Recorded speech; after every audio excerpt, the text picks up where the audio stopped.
World Meeting of Families. As the global gathering begins in Rome, we have a report from St. Peter's Square and hear from an archbishop in the U.S. delegation. Abortion anger. 2 more pro-life organizations are the victims of vandalism. Deadly earthquake.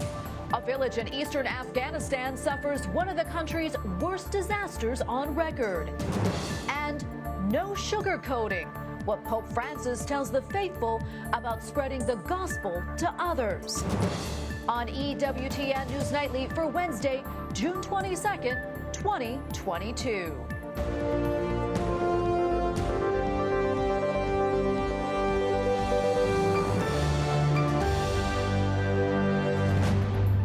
Thank you so much for being with us tonight on this feast of St. Thomas More and St. John Fisher. I'm Tracy Sable.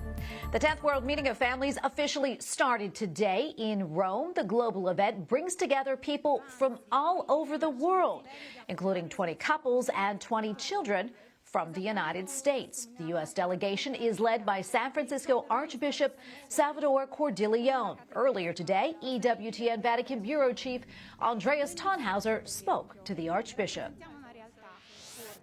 We're here close to St. Peter's Square where the World Meeting of Families is taking place. With me is Archbishop Cordileone, the head of the delegation for the United States. Excellency, thank you so much for being with us. Could you tell us a little bit what brought you here to Rome? I'm here in Rome because of my capacity as chairing the USCCB Committee on Laity, Marriage, Family Life, and Youth.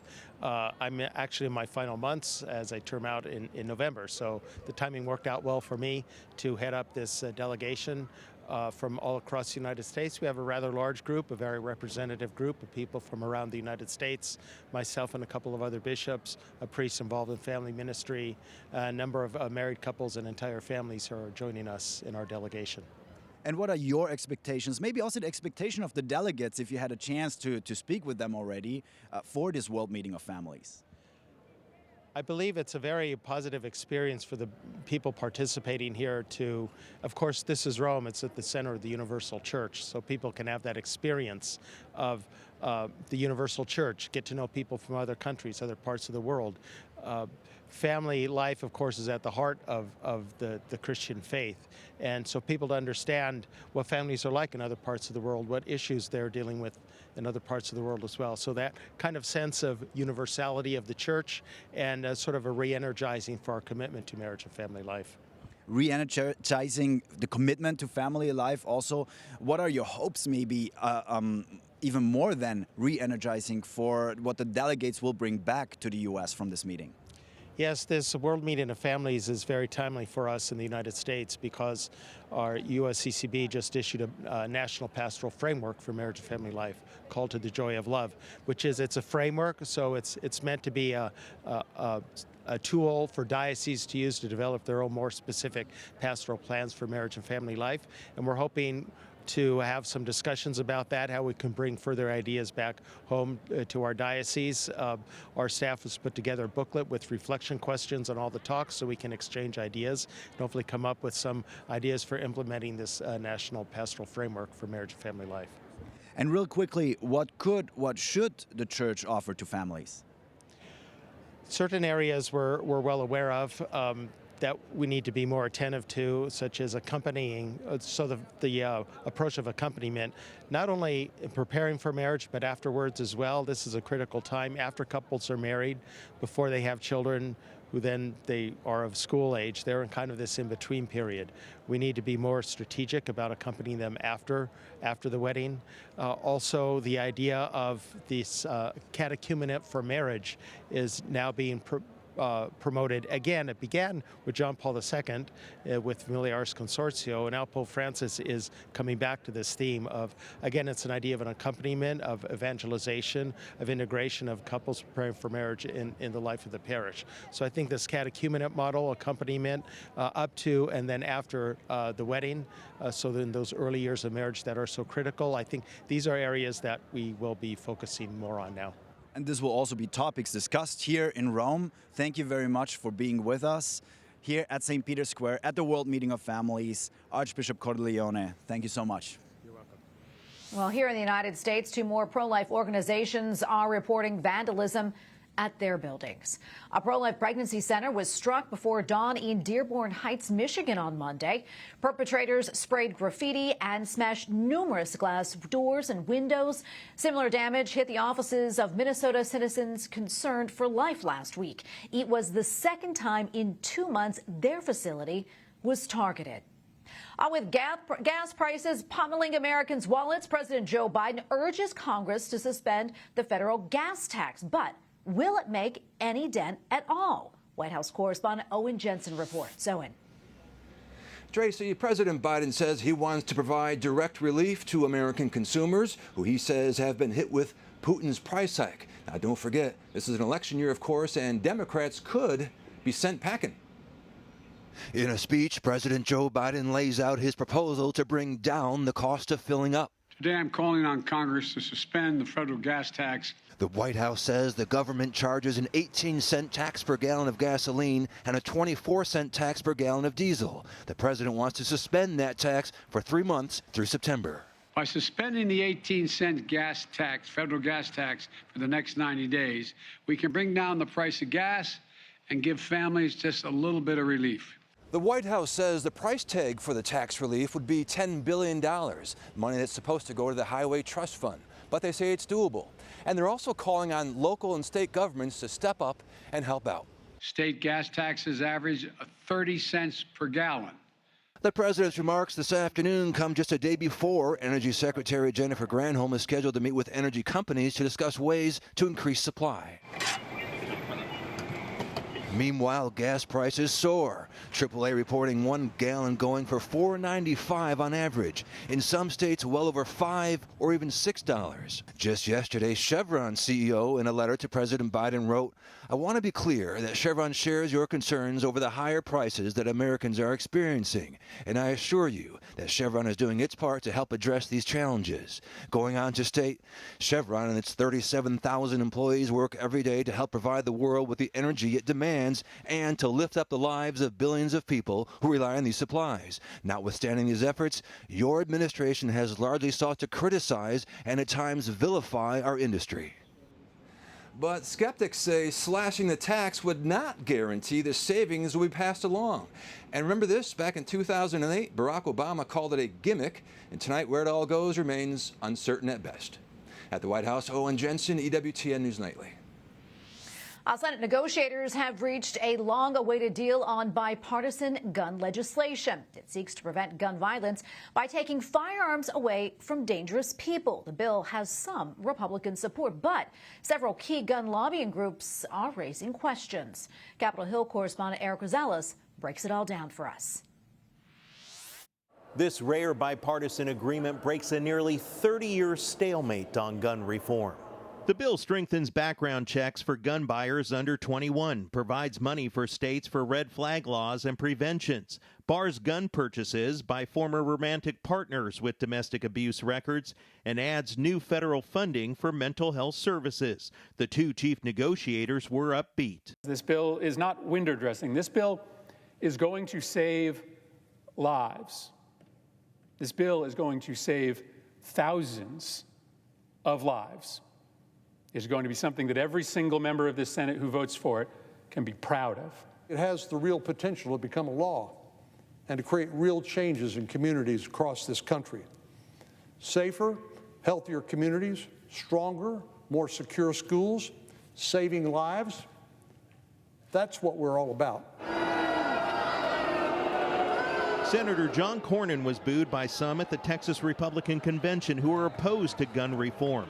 The bill is backed by Senate Minority Leader Mitch McConnell and more than a dozen Republicans. This time, the Democrats came our way and agreed to advance some common sense solutions without rolling back rights for law-abiding citizens. The result is a product I'm proud to support. But the National Rifle Association states, quote, "We will oppose this gun control legislation because it falls short at every level. It does little to truly address violent crime while opening the door to unnecessary burdens on the exercise of Second Amendment freedom by law-abiding gun owners." Majority Leader Chuck Schumer says that he hopes to have a vote on the bill by the end of the week. It will then go to the House and onto the president's desk, where he says that he will sign it as soon as possible. At the Capitol, Erik Rosales, EWTN News Nightly. Joining us now is Vince Coglianese, editorial director at the Daily Caller. Vince, welcome back. So good to see you. A lot to get to today, but first, I want to get your thoughts on the gun legislation that's being considered by lawmakers. It's amazing that this piece of legislation was only available to the public for mere hours, not that long, before it went to its first vote in the United States Senate yesterday. We saw Senator Mike Lee react with some disdain for that process, and rightfully so. The American public is entitled to a fulsome debate around new legislation and has had very little chance to digest this bill as it's now rocketing its way through the United States Senate. The top line items on this: they want to increase funding to encourage states to adopt so-called red flag laws. That's basically provisions where somebody can report somebody that they're concerned about to government authorities, and then a judge can sign off on taking their gun away while it's adjudicated whether or not they deserve it back. Now, there are some massive constitutional issues there, especially due process rights, and yes, of course, Second Amendment rights. But Republicans and Democrats seem to have agreed on that front. They're pushing it through. Yeah, and something else I'm going to talk about, which I know you know about. The White House unveiled its latest proposal to lower gas prices here in the U.S. Do you think this will help consumers, Vince? I don't. Unfortunately, it won't. I think the point of this is to try and lower the price that appears at your local gas station for just the months leading up to the midterms. And then Democrats, ultimately led by Joe Biden, want to take credit for that as a way to convince the American public to keep them in power. Here's the issue, though. I'm already asking around among economists, and the answer I'm getting is this is not going to change anything in terms of inflation. Those prices are still going to be very high. It's only going to increase the government's deficit, and that will lead to ultimately those prices being stubborn and not coming down. So while you'll have the mirage of lower gas prices at the pump, ultimately those high prices are still going to be here for every American. And remember, Barack Obama, Joe Biden's Democrat predecessor, referred to this idea back in 2008 as a gimmick, and now his former vice president would like to do it in public. And Vince, instead of this, this holiday, this gas tax holiday, what do you think the administration should be doing? The administration needs to get out of the way of the development of new refineries in the United States. So just as a very basic principle, when oil and natural gas come out of the ground, when oil comes out of the ground, it has to go to these petroleum refineries where it's actually conditioned to become the products that we consume at the pump. It's divided out into gasoline and the petroleum basis for plastics. So the refineries are essential. And right now in the United States, our refineries are operating at maximum capacity. They can't take any more petroleum. And that's because refineries have been closing during the Biden administration, during the Obama administration, because of all of the pressure to get rid of fossil fuels and move to what Joe Biden says are renewable energies. The technology is just not there. And the reality is we need more of these fossil fuels for the economy to work. The Biden administration has to give that industry some confidence that it will exist in the decades to come and open up those refineries. That's what would actually bring these gas prices down and give us some independence and some security. On a different note, primaries were held in a number of states yesterday. In addition, a closely watched Democratic congressional primary in Texas. Well, that finally came to an end after a recount that found Henry Cuellar, currently the only pro-life Democrat in the House of Representatives, to be the winner there. Your reaction to that, Vince? It's a huge tell. It's just the latest version of this, by the way, where you're hearing from voters, especially in Texas, that what they want is typically like social conservative perspectives, things like being pro-life, and importantly, in Henry Cuellar's case, pro-border. The guy wants border security in Texas. He is upset with the Biden administration for leaving the border wide open and welcoming foreign nationals all across the border. And so he's been running basically against the Democrat establishment, and that includes, I think she'll be loath to hear me say it, but Alexandria Ocasio-Cortez. She's very much an influencer within that establishment. She fashions herself a progressive. She wants to get rid of Henry Cuellar, but that failed this week. And the voters, I think, are sending a clear message that they'd like some security, they'd like less crime, and they'd like the babies to be born. As we reported earlier, two more pro-life organizations were targeted this week in Minnesota and in Michigan. Vince, I'd like to get your thoughts on this. And do you think enough is being done, if anything, to stop these attacks? Unfortunately, I don't. And the reason I say that is because it was like pulling teeth to get an answer out of the Justice Department of whether or not they were even following this. We still don't know who the suspects are behind these terror attacks. And yes, they are terror attacks on pro-life organizations across the country. An organization that's taken credit for those attacks, those fire bombings, is a group called Jane's Revenge. And just this past week, they released a letter suggesting that that was just the beginning, that they'd like to escalate those attacks beyond fire bombings. Now, we don't really know what that means, but we do know that there is a looming threat, and a serious government would seriously push back on it for the well-being of the public. So the Justice Department needs to do that, and the White House needs to issue a more fulsome statement than some random assistant press secretary saying that they're concerned about this. Truly, the government has an obligation to protect the people. And when there is a genuine threat out there, one that's already been acted upon and one that they're promising more will come from, that's the time that federal officials need to step up. Well, Vince, we're going to leave it right there. Thank you so much for your time. We appreciate it and appreciate your perspective. Thanks again. Coming up, collapsed economy. New developments in the situation in Sri Lanka. Plus, another honor for the Queen of England. We'll explain.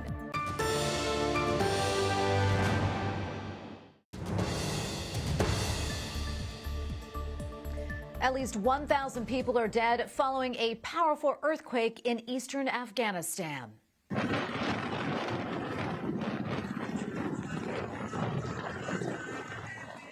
Rescuers relied on helicopters to airlift the wounded to hospitals.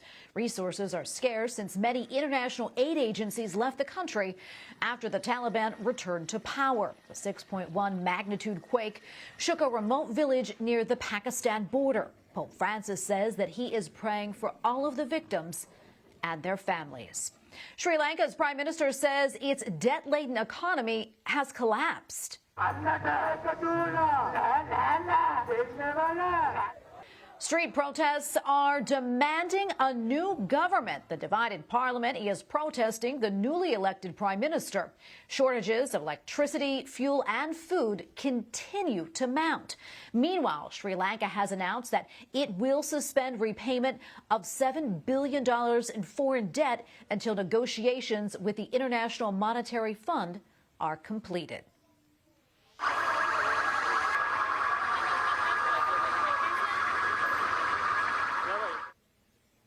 Ecuador's capital is virtually paralyzed after several days of protests.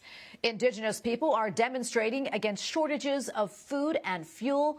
The country's defense minister warns its democracy is at risk as tensions continue to rise. Well, on a much different note, Britain's Queen Elizabeth received another honor in recognition of her Platinum Jubilee.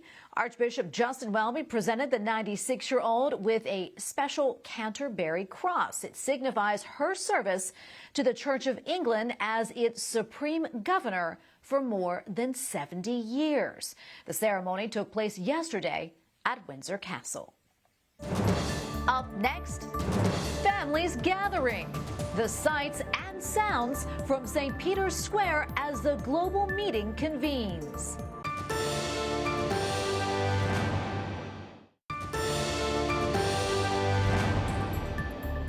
As we mentioned earlier, the World Meeting of Families kicked off today in Rome. The first event was the Festival of Families inside the Vatican's Paul VI Hall. Joining us now from St. Peter's Square is Catherine Hadro, EWTN News contributor and co-host of EWTN's coverage this week. Catherine, great to see you. This Festival of Families kicked off events for this week. Tell me, what stood out to you? Yes, Festival of Families kicked off the official start of the 10th World Meeting of Families here in Rome. And Tracy, let me just tell you, it was so powerful. We heard directly from Pope Francis. We also heard from 5 different families from across the globe who shared different struggles in their families. I mean, we heard everything from loss of life to infidelity. These 5 different families sharing their own spiritual journeys and how they overcame it. I will tell you, that's probably what stood out to me the most. There was also some musical performances, and we were also joined there at the Festival of Families by families from Kiev, Ukraine. So you could just see the Holy Father's closeness and love and support for the faithful who are there in that war-torn country.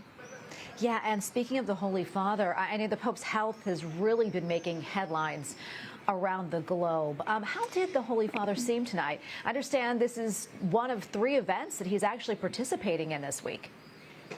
Yes, well, I'm glad you asked, Tracy, just because, as you mentioned, there have been many headlines, a lot of speculation about our Holy Father and his health. As you know, he has that injured ligament in his knee, so he's been seen in a wheelchair. I'll tell you, Tracy, he has been maintaining a very busy schedule. Earlier today in the morning, he was here in St. Peter's Square for his Wednesday's general audience, and then he was there at the Festival of Families. He gave a powerful talk, and you could tell he was very engaged up there on this stage, and he spoke very powerfully about the family, about the need for forgiveness. So he's definitely still very much making himself known here. And there are 2 more events at the World Meeting of Families that he'll be a part of as well. The Papal Mass on Saturday and then the Angelus on Sunday.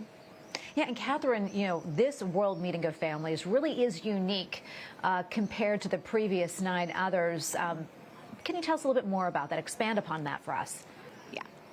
You're absolutely right. Now, typically the World Meeting of Families is the largest gathering of Catholic families. This is the 10th one since St. John Paul II launched it in 1994, so the 10th one in 28 years. And now typically the last World Meeting of Families I was at was in Philadelphia back in 2015, and there were over 1 million people at the Papal Mass. We're not going to see that this week. This one has already been delayed 1 year because of coronavirus concerns, and it's been limited to invite only to 2,000 families. So it's going to be a lot smaller, but it is still really important that these families are here. They're representing 120 countries from across the globe, and that is critical for the church's health, for the church to come together. We're a universal church, for us to listen to one another, learn from one another, and that is still happening this week, even though it is going to look a lot different. I feel like in the history books of the World Meeting of Families, there will be an asterisk next to this one in 2022 that it was scaled down. Yeah, and Catherine, before I let you go, what will you be watching out for this week? Oh, you know, I'm really looking forward to the next few days of all the different speeches and presentations from the faithful from around the globe. There's a special emphasis at this World Meeting of Families on married saints. And so I'm frankly going to be listening from a personal level about what are the very practical tips these families from across the globe are giving to cultivate holiness in their home. You know, what are they saying, whether it's praying the rosary daily or what other habits they have. I'm personally interested to hear those practical pieces of advice, because frankly, that's something we all can use and take away from. So I'll be listening to that. And again, also keeping a close ear to what Pope Francis has to say. What does he say during the Mass on Saturday? What is his mandate he plans to give us at the Angelus on Sunday? He's going to put us out all on a mission. I can't wait to hear his words and what he has to say and what's on his heart when it comes to the family. Well, Catherine, thank you so much for your time today and reporting. We'll be watching you. Catherine Hadro, EWTN News contributor, thank you again. Finally tonight, Pope Francis tells the faithful not to sugarcoat our witness to the gospel. Così risponde Pietro, Signore, tu lo sai che ti voglio bene. At his weekly talk to pilgrims at the Vatican, the Holy Father also said that we can be proclaimers of the good news in spite of our faults and weaknesses. This was the Holy Father's last Wednesday meeting. For several weeks, they will return in August. And we thank you for watching tonight. For the entire EWTN News Nightly team, I'm Tracy Sable. Good night and God bless.